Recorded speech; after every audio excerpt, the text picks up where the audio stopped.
자, 오늘은 예수님의 오심 이라는 제목으로 은혜를 나누도록 하겠습니다.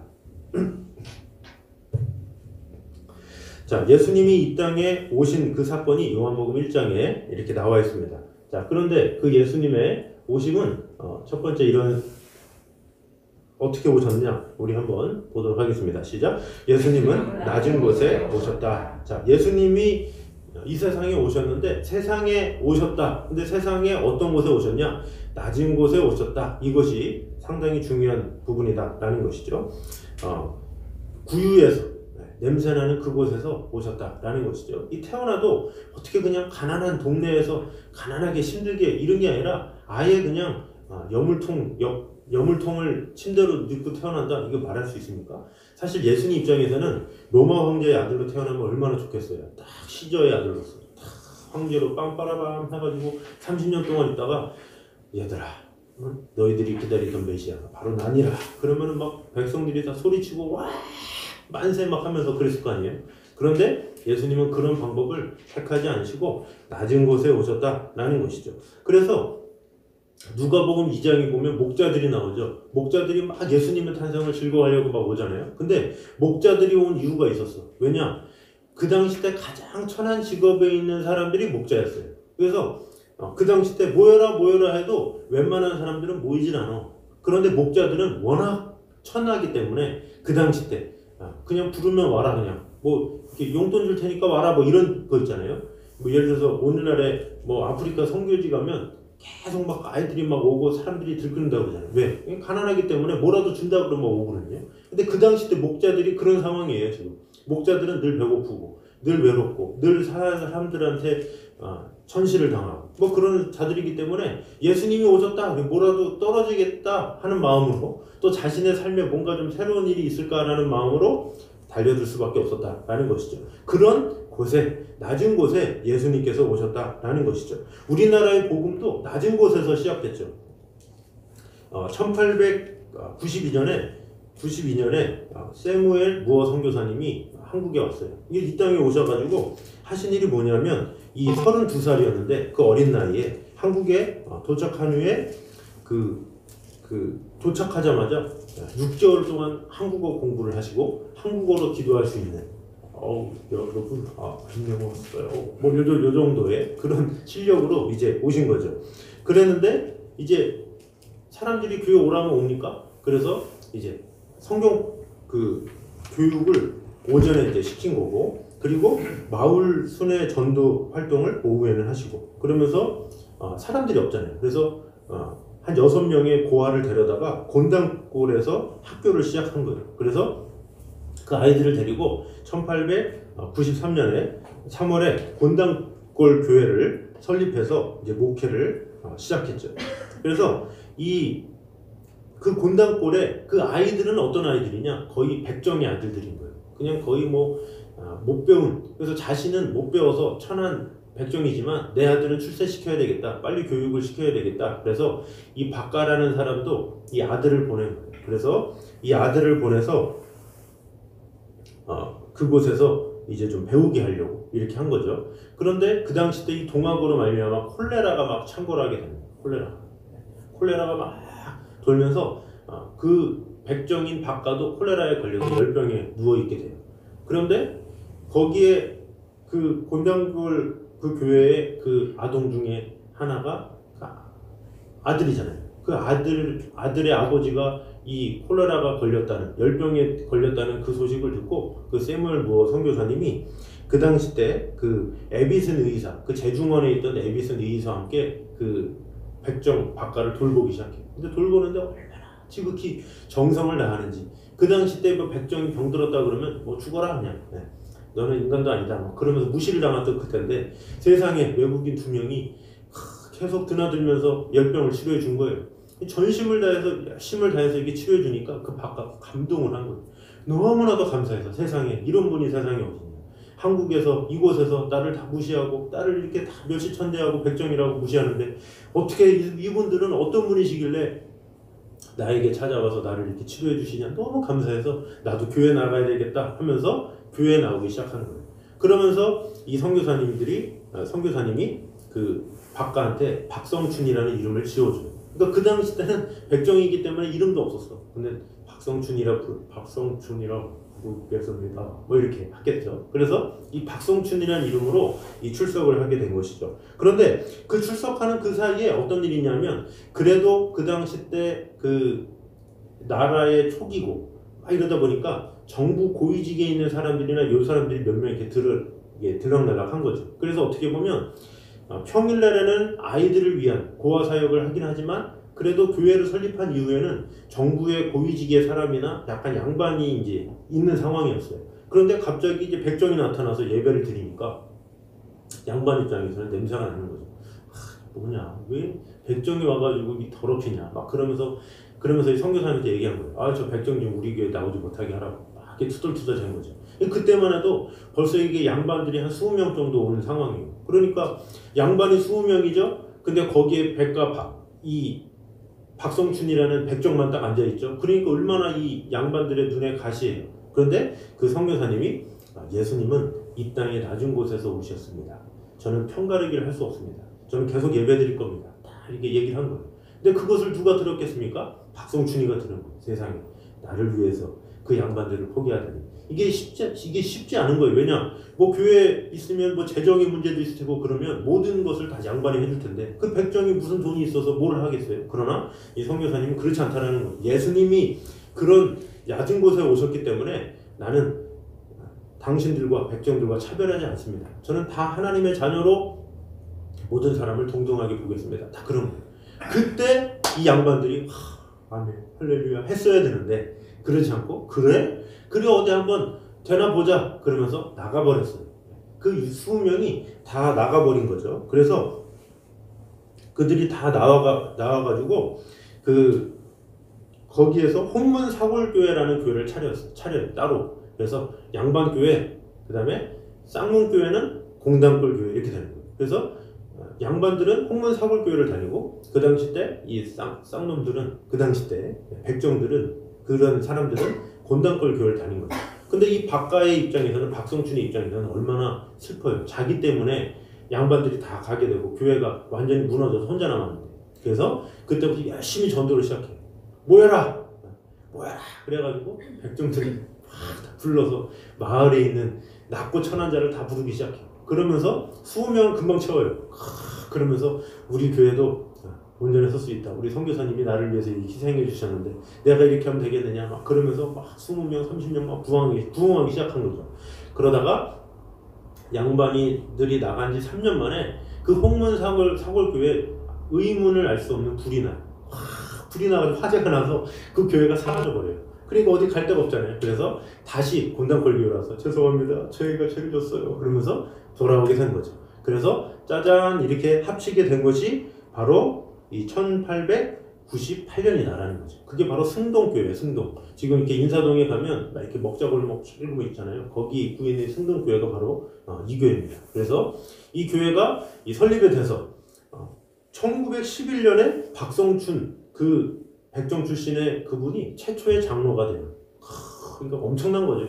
그 당시 때는 엄청난 거예요. 왜냐, 그 당시 때만 해도 이 백정 그러면 아예 감투도 없고 요것도 이게 묵지 못하는 그런 상황이었어요. 그런데 이 박성춘 장로가 딱 되고 나서 선교사님과 이렇게 딱 이야기를 해서 나라에다가 뭐를 제출했냐면 백정차별금지법 이거를 딱 제출한 거예요. 그래서 백정들도 갓과 망건을 쓰고 다니게 해달라 그런 탄원서를 쓴 거죠. 그래서 2조 500년간 이 망건하고 갓을 못 썼는데 제일 먼저 백정인데 딱 쓴 사람이 됐어요. 너무 기뻐가지고 잠잘 때도 그걸 쓰고 자고 이게 신분의 변화가 일어난 거죠. 이 신분의 변화가 바로 이곳에서 임했다라는 거죠. 누구로부터? 세무엘 선교사님의 그 차별하지 않는 그 사랑에서 시작돼서 결국에는 그 백정의 그런 헌신과 그 사랑으로 말미암아 그 당시 때의 제도가 완전히 신분 제도가 딱 폐지가 된 거예요. 그래서 어떤 분들은 그 링컨의 노예 해방보다 더 역사적인 일이다 라고 얘기를 할 정도다 라는 것이죠. 그래서 그 아들 봉출, 그 곤단골교회 처음 보냈던 봉출, 그 봉출이 어떻게 됐겠습니까? 이 세브란스를 졸업한 후에 이 1907년에 조선 최초의 서양 의사가 됐다라는 것이죠. 이분이 바로 박서양 의사예요. 그래서 이분이 숭신학교를 세웠죠. 그래서 그 나라의 이 역사, 이 모든 것 어디서부터 시작했습니까? 이 사무엘 선교사님의 그 사랑. 근데 그 사랑이 어디서 시작됐어요? 예수님에로부터 시작됐다는 거죠. 낮은 곳에서부터 임하는, 낮은 곳에서 차별하지 않고 모든 사람을 동일하게 대하는 그 사랑으로 말미암아 그 한 명이 변화되고, 그 변화된 한 사람으로 말미암아 한국교회가 온전히 세워졌다라는 것이죠. 우리나라 6.25 동란 이후도 어떻습니까? 참 가난하고 어려운 상황에서 많은 교회 목사님들이 천목교회를 세웠어요. 그곳에 가서 예배를 드리고 병들고 어렵고 힘든 자들을 돌보면서 이 한국교회를 세워서 오늘날의 부흥에 이르게 되었다라는 것이죠. 그래서 우리는 이 정신을 늘 잊으면 안 돼요. 좀 잘 살게 되었다고 이런 것이 아니라 늘 낮은 곳에 처한 사람을 돌볼 줄 알아야 돼요. 지금 우리가 아무리 잘 산다고 해도 이 세상을 넓게 보면 너무나도 못 사는 사람들이 너무나도 많고, 저도 이렇게 방송 케이블 TV만 봐도 한 명씩 나와가지고 월 10,000원이면 도울 수 있습니다. 월 10,000원이면 도울 수 있습니다. 얼마나 많이 나와요. 그때마다 저렇게 씹는 사람이 저렇게 많구나. 우리가 쉽게 쓰는 10,000원이지만 정말 저 사람들을 참 절실하구나. 그런 마음이 가득하다는 거죠. 그래서 우리는 항상 이 낮은 곳에 처한 사람이 있는지 없는지를 잘 살필 수 아는 사람이 돼야 돼요. 그 낮은 자를 위해서 살필 수 아는 사람을 하나님께서 돌봐주시고 은혜 주시고 함께 하신다라는 거죠. 왜? 예수님의 마음이 그렇기 때문에 그렇다라는 거죠. 그래서 우리는 늘 이 순간, 늘 이 크리스마스를 통해서 낮은 곳에 오신 그 예수 그리스도의 사랑을 우리도 받아서 낮은 곳으로 향해서 낮은 곳을 바라보며 그 가운데 역사하시는 하나님의 영광을 온전히 찬양하는 저와 여러분 되시기를 주님의 이름으로 축원합니다. 자, 두 번째는 읽어보겠습니다. 시작. 각 사람에게 비추는 빛으로 오셨다. 자, 우리 본문 말씀에 뭐라 그럽니까? 참빛 곧 세상에 와서 각 사람에게 비추는 빛이 있었나니. 제가 이 구절을 보면서 각 사람에게 비추는 이 각 사람에 대한 이 구절에 아주 제가 눈이 왔어요. 야, 하나님의 사랑이 각 사람에게 임했구나. 이게 참 귀하다라는 생각이 들어요. 예수님 오실 때 몽뚱그려서 야, 너 인간들 내가 다 구원할게. 이게 아니라 각 사람, 한 사람 한 사람 세밀하게 그 각 사람의 모든 필요를 아시고 그 각 사람을 위해서 그 각 사람의 필요를 따라 그 각 사람의 구원에 관심을 가지고 우리를 돌보셨다라는 것이죠. 이게 다르게 말하면 나를 위해 오셨다라는 거예요. 예수님이 오신 것은 이 땅을 위해서 오셨다 이전에 나를 위해서 오셨다. 이것이 참 중요하다라는 것이죠. 나 개인을 그토록 사랑하신다라는 것이죠. 그래서 그것을 아는 것, 그것이 참 중요하다라는 것입니다.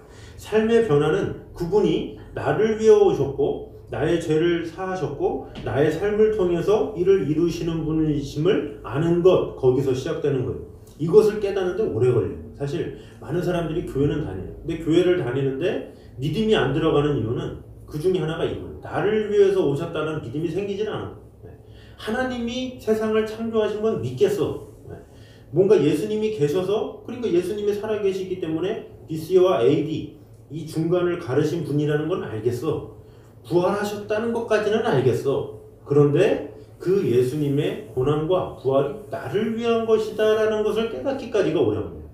저도 고등학교 3학년 때 이렇게 막 수련회 같은 데 이렇게 가서 기도하면 왜 예수님이 나를 위해서 오셨다고? 이것에 대한 의문 때문에 기도하다가 말고 막 이런 경우가 상당히 많았어요. 이런 기간들이 길다라는 거죠. 그래서 나를 위해서 오셨다라는 그 사실을 깨닫기 전까지는 우리는 방황하기 시작하는 거예요. 하나님의 사랑을 깨닫지 못해요. 그러니까 교회를 다니긴 해도 그냥, 그래서 이 어린 친구들은 어때요? 재미로 다니잖아요. 재미있으면 다니고 재미없으면 안 다니고, 뭐 즐거운 일 있으면 오고 재미없는 일 없으면 오고 안 오고, 뭐 초코파이 있으면 오고 맛없는 거 있으면 안 오고 뭐 이러잖아요. 이게 이렇게 저렇게 흔들리는 이유는 예수님께서 나를 위해 오셨다라는 나와 하나님과 1대1과의 관계를 생각하지 못하는 거예요. 그러니까 그냥 형식적인 그냥 예배를 그냥 드려야 되는 건가? 뭐 이러면서 하나님과 나와의 직접적인 이 뜨거운 만남을 모르는 거예요. 그러니까 교회 신앙생활이 재미가 없고 막 이렇게 늘 말씀 듣는 게 싫고 막 이렇게 이런 경우가 많다라는 것이죠. 그런데 이것을 깨달았을 때 어떻게 됩니까? 이 삶의 변화가 인생의 구심점이 되는 거죠. 터닝 포인트가 되는 거예요. 그것을 다른 말로 회심이다. 회심. 완전한 회심. 회심이 언제 일어나냐? 하나님이 나를 만나주시는 것. 개인적으로 나를 만나주시는 사건, 그것을 회심이라고 하는 거예요. 회심. 그래서 회심이 있는 사람과 없는 사람 이렇게 나누는 거예요. 그래서 교회를 다닌다? 안 다닌다? 뭐 갤럽 조사에서 기독교인이 몇 명인데 이런 건 다 가짜인 거예요. 회심했느냐 안 했느냐, 이게 가장 중요한 문제다라는 것이죠. 회심했다라는 것은 뭐예요? 예수님이 나를 위해 오셨다라는 것을 믿는 것, 이걸 회심이라고 해요. 그래서 그분의 삶은 절대로 반역하지 않죠. 오직 주님만을 바라보며 헌신하며 말씀 가운데 거하죠. 그러나 이 회심이 없으면 이래저래 흔들리는 거예요. 세상에서 기독교 욕한다 그러면 그래 그러네 막 그러면서 같이 끄덕이면서 같이 욕하고, 이게 뭐 줏대없이 막 흔들리는 거예요. 그러나 예수님이 날 위한 사랑을 딱 깨달으면, 세상은 기독교를 욕한다 할지라도 하나님은, 예수님은 우리 죄를 위해서 십자가 달려 죽으신 분이지. 그러면서 그 사랑을 생각하면서 주님과의 1대1 관계 가운데 그 사랑을 세우게 된다라는 것이죠. 이 진화론은 어떻습니까? 진화론은 짐승으로 만들죠. 사람을 짐승으로 만들어요. 그래서 아메바에서 이렇게 자라서 원숭이가 됐는데, 그 원숭이가 우리가 사람이 됐다. 동물이죠 뭐. 그 동물이기 때문에 아무런 가치가 없어. 인격에 대한 가치가 없는 거예요. 그러니까 사람이 죽든 안 죽든 이게 상관이 없는 거예요. 그래서 스탈린이라는 사람이 몇 천만 명을 막 죽이기도 하고 막 그런 게 왜 그렇습니까? 짐승이나 사람이나 똑같다라는 거죠. 영혼에 대한 가치가 없는 거예요. 그런데 하나님은 어떻습니까? 하나님이 세상을 이처럼 사랑하사 그랬어요. 이 세상을 사랑하셨다라는 거죠. 그러면서 이 요한복음 1장 12절에 영접하는 자, 곧 그 이름을 믿는 자들에게는 하나님의 자녀가 되는 권세를 주셨으니 그랬어요. 그러니까 이 세상은 우리를 진화론으로 몰면서 너희들은 짐승이야, 너희들은 원숭이에서 이렇게 된 거야, 짐승이나 너희나 똑같아, 너희들 나중에 진화돼서 완전한 이렇게 인간이 됐어, 너희들 나중에 어떻게 또 진화될 수도 있어, 이것이 세상의 가르침이라면, 하나님은 아니야, 너희들 하나님의 자녀야, 하나님의 존귀한 자야. 이것이 바로 하나님의 메시지다라는 것이죠. 그래서 내가 하나님의 자녀로서 인정함을 받고 나는 특별하다는 것을 알 때 내 삶이 가치가 있어지는 거예요. 그냥 수많은 짐승들 중에 하나다라고 사는 것과 나는 특별한 존재다라고 사는 것은 정말 달라요. 아이들도 어떻습니까? 자존감을 어떻게 세워주냐에 따라서 그 인생이 달라지잖아요. 자존감이 없는 아이들은 그의 인생이 상당히 황폐하고 힘들죠. 그러나 부모가 너는 할 수 있어, 너는 하나님의 자녀야, 너는 하나님의 축복된 사람이야, 그러면 자꾸 이렇게 존재감을 인정해주면 그 아이가 자라서 나는 하나님의 도구야, 나는 하나님께 쓰임을 받아야 돼, 그러면서 하나님과 1대1과의 관계 가운데 그가 하나님의 사람으로 세워질 수 있다라는 것이죠. 그래서 우리는 하나님의 자녀라는 것을 인정하고 예수님이 나를 위해 오셨다라는 것을 늘 믿고 나아가는 것, 그것이 중요하다라는 것이죠. 우리 사람들이 가장 잘하는 것 중에 하나가 뭡니까? 비교죠. 비교. 저 사람은 잘하는데 나는 못하지, 저 사람은 저렇게 하는데 나는 이렇지. 근데 그 비교는 누가 만들었냐? 사람이 만든 거예요. 너는 잘하는데 왜 너는 저 친구는 잘하는데 왜 너는 못하냐? 자꾸 비교하는 이 습성이 있어요. 신앙도 우리가 비교를 해요. 저 사람은 뭘 잘하는데 나는 못하네. 근데 이런 것이 누가 줘요? 사단이 주는 거예요. 서로 비교하게 하는 거. 제자들이 누가 크냐 막 그러니까 예수님께서 막 책망하잖아요. 야, 너희들 왜 그래? 오히려 너희들 중에 낮아지고자 하는 자는 높아지고 높아지고자 하는 자는 낮아진다, 이렇게 얘기하잖아요. 비교하지 말라는 거예요. 신앙은 비교가 아니에요. 저 사람은 저렇게 뜨거운데 나는, 그런 게 아니에요. 하나님은 1대1 관계, 1대1 관계, 1대1 관계. 너와 나의 관계, 그것을 하나님께서 물어보시는데 자꾸 쟤는요, 하나님 쟤는 왜 축복을 줘요? 쟤는 왜 이렇게 부자예요? 쟤는 왜 이렇게 건강해요? 그러면서 자꾸 쟤 얘기하는 거예요. 근데 하나님은 쟤가 무슨 상관이냐? 너는 나를 따르라. 누구한테 얘기했어요? 베드로한테 얘기했죠. 베드로가 회심한 다음에 요한의 아들 시몬아, 내가 나를 사랑하느냐? 막 그거 3번 물어봤을 때 베드로가 그 상황에서도 주님, 내가 주님을 사랑합니다, 거기서 끝나면 되는데, 저 사람은 어떻게 됩니까? 요한을 보고 질투를 한 거죠. 저 사람은 되게 예수님한테 사랑받는 것 같고 막 그런 것 같은데 저 친구의 결말은 어떻게 돼요? 이렇게 비교를 하죠. 그러니까 예수님이 그가 어떻게 된다 할지라도 무슨 상관이냐? 너는 나를 따르라 얘기하죠. 뭡니까? 너는 너고 요한은 요한이야. 요한은 나와 1대1과의 관계고 너는 나와 1대1 관계야. 비교하지 마, 이거를. 이 하나님이 제일 싫어하는 거, 비교하는 거.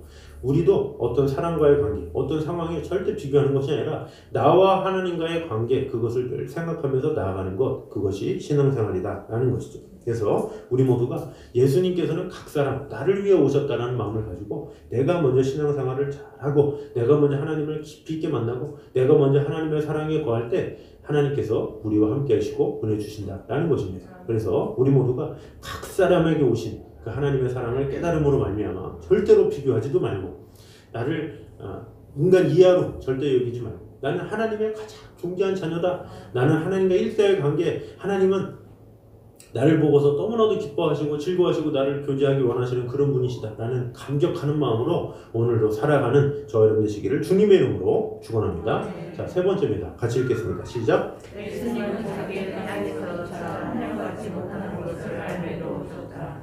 아멘. 자, 예수님은 자기의 땅에서조차 환영받지 못하는 것을 알매도 불구하고 오셨다라는 것이죠. 그는 버림받는 된 삶을 사셨다라는 것이죠. 그의 삶을 간추려주는 구절이 바로 이사야 53장이죠. 이사야 53장 3절 읽겠습니다. 시작. 그는 멸시를 받아 사람들에게 버림받았으며 강고를 많이 겪었으며 귀중을 만자라. 마치 사람들이 그에게서 얼굴을 가리는 것 같이 멸시를 당하였고 우리도 그를 귀히 여기지 아니하였도다. 아멘. 자, 예수님 오시기 700년 전에 이미 이사야 선지자를 통해서 이렇게 예언을 한 거예요. 그분이 오시는데 그는 멸시를 받아 사람들에게 버림받았으며 강고를 많이 겪었으며 질고를 아는 자라. 마치 사람들이 그에게서 얼굴을 가리는 것 같이 멸시를 당하였고 우리도 그를 귀히 여기지 아니하였도다. 끝까지 거절을 당하시고 십자가에서까지 모욕과 수치를 당하셨다라는 것이죠. 제가 이렇게 복음서의 마지막을 보면 항상 진짜 막 화가 나고 막 그러는 게 병사들이 예수님 뺨 때리고 막 옷 벗기고 막 그때마다 진짜 막 진짜 어떻게 이럴 수가 있나. 네. 예수님은 시작부터 구유에 난 것도 진짜 최악의 그건데 죽을 때까지도 인간에게 뺨을 맞는다. 이게 상상이 갑니까? 네.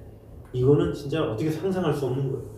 내가 만든 피조물이 어떻게 따기를 치고 옷을 벗기고 완전히 처참하게 그렇게 합니까? 우리가 성화나 이런 데 보면 예수님 팬티라도 입고 있죠. 실제로는 팬티라도 입었겠습니까? 완전히 다 벌거 벗은 거예요. 왜? 완전한 수치를 보여주려고. 완전한 수치다라는 거예요. 그런 수치 가운데 십자가에 못 박혀 죽게 하신 거예요. 그 정도로 예수님은 그런 수치가 있는 상황에서 십자가에 달리시고 하셨다라는 것이죠. 근데 왜 그러셨습니까? 그걸 모르셨겠습니까? 자, 하나님의 입장에서는 어때요? 예수님을 그런 사지로 보내야 돼. 그래서 이 크리스마스는 우리에게 사실 기쁜 날이기보다는 마음 아픈 날이에요. 하나님 앞에서는. 하나님 보시기에는 내 사랑하는 아들을 인간을 위해서 주는 날이에요. 근데 그 주는 날인데 아들이 좋은 데 가면 좋지. 자, 여러분의 자녀가 예를 들어서 뭐 군대를 가. 그럼 이왕이면 좀 편하고 안정되고 뭐 이런 데 가면 부모 마음이 편하잖아요. 그런데 어디 막 특수 거기 뭐 착출대 가가지고 맨날 낙하산에서 떨어지고 막 그런 데 가봐요. 얼마나 불안하고 힘들고 그래요, 부모 입장이. 근데 하나님 입장에서 어때요? 예수님이 이 땅에 오시는데 야, 시저의 아들로 가라 그러면 너 30년 동안 편할 거다. 이게 아니라 구유에서 그곳에서 염을 통해서 자신의 아들을 그곳에 보낸다는 그 마음 아십니까? 그 30년 동안 고생을 시키고 또 죽을 걸 알고 하나님은 보내신 거예요. 그러니까 하나님 입장에서는 아들이 죽을 거를 알면서 불구하고 보낸 이 뼈아픈 날이 크리스마스인 거고, 예수님 입장에서는 어떻습니까? 자신이 죽을 줄 알면서 불구하고 이 땅에 온 날이 크리스마스예요. 그래서 어떻게 보면 이 크리스마스가 가장 기쁜 날인 것 같지만 하나님 입장에서는 정말로 가슴 찢어지는 날이다라는 거죠. 크리스마스 우리를 구원하기 위한, 우리를 생각하면 이기적인 마음으로 생각하면 기쁜 날이지만 하나님의 입장에서 생각하면, 예수님의 입장에서 생각하면 정말로 괴로운 날이다. 괴로운 날, 아주 슬픈 날이다 라는 것이죠.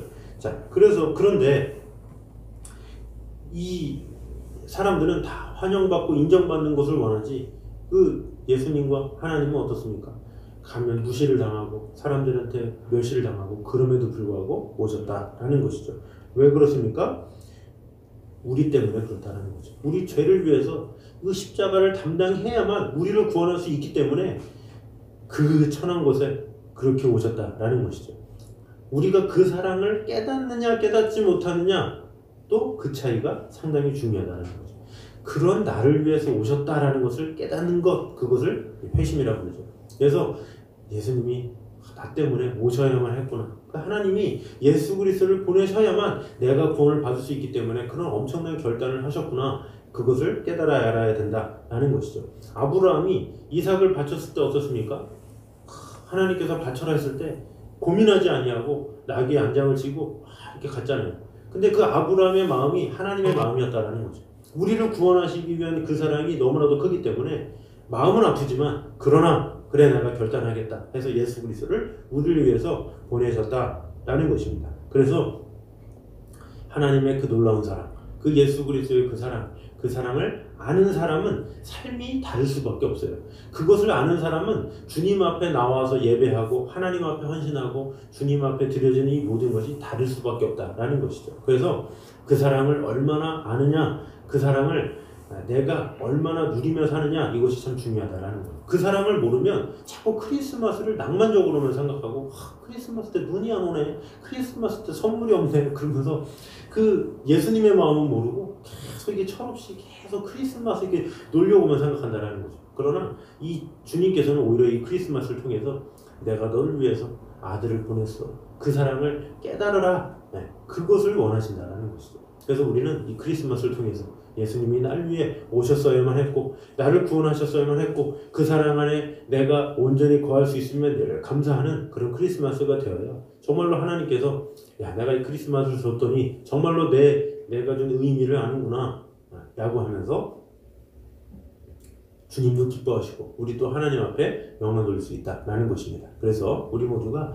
이 복된 크리스마스에 정말로 하나님의 마음을 다시 한번 헤아리고 예수님의 마음을 우리가 잘 알므로 말미암아 나를 위해 이 땅에 오신 그 사랑, 나를 위해서 죽을 수밖에 없었던 그 사랑 안에 온전히 거함으로 말미암아 하나님과의 뜨거운 만남으로 주님의 사랑을 다시 한번 경험하며 그 사랑 가운데 거하는 크리스마스가 되시기를 주님의 이름으로 축원합니다. 자, 우리 시간에 찬반가운 성도여 우리 같이 찬양하도록 하겠습니다. 아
우리 같이 기도할 때에 주님께서 이 땅에 오셨다는 그 사실, 이 사실은